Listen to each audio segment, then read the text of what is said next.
अगर मैं तुम्हें बोलूं कि दुनिया में एक ऐसी जगह भी एग्जिस्ट करती है जहां लोग बस फोटो लेने या घूमने नहीं जाते बल्कि एक पुरानी कहानी को और एक श्राप को महसूस करने जाते हैं। एक केव जिसका स्ट्रक्चर किसी जाइंट स्नेक की तरह है, एक ऐसी गुफा जो जमीन के ऊपर है जिसकी दीवारों पर ऐसी धारियां बनी है जैसे किसी बड़े सांप ने अपनी केचुली उतारी हो, जहां विज्ञान कुछ पीछे छूटते हुए दिखता है। तो हम बात कर रहे हैं नागा केव्स के बारे में जो थाईलैंड के अंदर है। तो दोस्तों मेरा नाम है शुभम। तो चलिए शुरुआत करते हैं कि आखिर ये नागा केव्स क्या है और इसके श्राप की कहानी क्या है। तो आज से करीबन 10 लाख साल पहले द खोंग लोंग लेक के पास जो थाईलैंड के अंदर है वहां पर एक राज्य हुआ करता था जिसका नाम रतप्पा नाखोन था, जिसके राजा उलू थे। उलू की पत्नी का नाम गैंगलिया था, जिनकी एक पुत्री थी ख्युकुम, जिसकी शादी संपता से हुई थी। संपता और ख्युकुम का एक पुत्र होता है फाहुंग, जो काफी खूबसूरत था, जिसकी मुलाकात एक लड़की से होती है जिसका नाम होता है नाक्रंत रानी, जिससे धीरे धीरे दोनों की मुलाकातें बढ़ने लगी और दोनों में प्यार हो गया।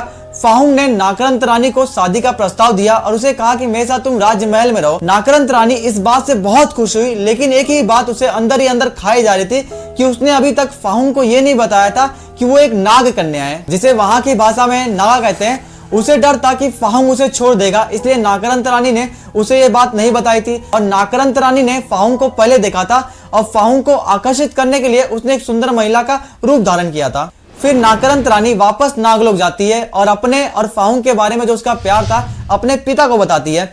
नाक्रंत रानी के जो पिता थे वो नागलोक के राजा होते हैं और वो अपनी पुत्री से बहुत ही प्यार करते हैं, जिसकी वजह से अपनी पुत्री की जिद के सामने उन्हें घुटने टेकने पड़े और शादी के लिए हामी भरनी पड़ी। लेकिन एक ही बात उन्हें अंदर ही अंदर खाई जा रही थी कि आज तक किसी मनुष्य और नाग कन्या का विवाह नहीं हुआ था। लेकिन राजा की पुत्री की जिद की वजह से शादी समारोह रखा गया, जो दोनों लोग में धूमधाम से करीबन 7 दिन तक मनाया गया। नागलोक के राजा ने उलू को तोहफे में एक सुंदर सा मुकुट दिया। रतप्पा नाखेन में किसी को भी ये बात नहीं पता थी कि नाक्रंत रानी एक नाग कन्या है और उसके पिता नागलोक के राजा। शादी के करीबन 3 साल बाद तक जब फाहुंग को और नाक्रंत रानी को कोई संतान नहीं हुई, जो लाजिम भी था क्योंकि दोनों अलग अलग योनि से थी, जहां नाक्रंत रानी एक सर्प योनि से थी और फाहुंग एक मनुष्य योनि से था, जिसकी वजह से दोनों को पुत्र होना नामुमकिन था। ये बात नाक्रंत रानी को कहीं ना कहीं पता थी, जो बात उसे अंदर ही अंदर खाई जा रही थी, जिसकी वजह से नाक्रंत रानी कुछ दिनों में काफी बीमार पड़ने लगी और वो इतनी बीमार पड़ गई, कमजोर हो गई कि उसे मनुष्य रूप से वापस नाग रूप में आना पड़ा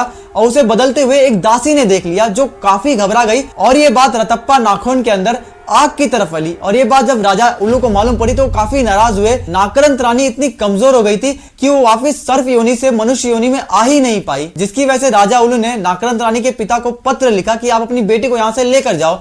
नाक्रंत रानी के जो पिता थे वो काफी नाराज हुए और काफी गुस्सा भी हुए, क्योंकि वो अपनी पुत्री से बहुत ही प्यार करते थे। और जब वो अपनी पुत्री को लेने रतप्पा नाखेन आए तो उन्होंने अपनी पुत्री को लिया और उनसे वो अपना सुंदर सा मुकुट मांगा, लेकिन राजा उल्लू ने उस मुकुट को किसी और को दे दिया था, जिसकी वजह से वो उस मुकुट को वापस नहीं कर सकते थे। जो बात नाग नरेश को काफी बुरी लगती है। उसके बाद नाग नरेश उन्हें धमकी देते हैं कि अगर तुमने मेरा मुकुट नहीं दिया तो मैं अपनी सेना लेकर आऊंगा और तुम्हारे पूरे राज्य को खत्म कर दूंगा। और उसी रात नाग नरेश अपनी सेना लेकर रतप्पा नाखोन आते हैं और वो पूरे रतप्पा नाखोन को पूरी तरीके से खत्म कर देते हैं, एक एक बच्चे को मार देते हैं। उनकी पावर के आगे कोई भी टिक नहीं पाता और पूरा रतप्पा नाखोन जलमग्न हो जाता है, जिसे आज लोग खोंग लोंग लेक के नाम से जानते हैं। और नागा नरेश ने राजा उल्लू को सांप बना दिया और श्राप दिया कि तुम तब तक यहाँ से नहीं जा सकते जब तक खोंग लोंग लेक वापस एक शहर नहीं बन जाता। इसीलिए लोगों का मानना है जो ये सांप जैसी आकृति वाली चट्टान है ये राजा उल्लू है, जिन्हें इंसान से सांप बना दिया गया था। लेकिन वहीं ये साइंस की माने तो सालों की बारिश, क्लाइमेट चेंज, पत्थर के फटने की वजह से चट्टान पे ये आकृतियां बनी हैं। अब ये आपके ऊपर डिपेंड करता है कि आपको क्या लगता है, ये नेचर का मास्टरपीस है या एक सोता हुआ सांप जो पहले एक राजा था। तो दोस्तों कैसी लगी आपको नागा केव्स के पीछे की कहानी, और ऐसी मिस्टीरियस कहानियों को सुनते रहने के लिए वीडियो को लाइक कर दे और चैनल को सब्सक्राइब कर दे।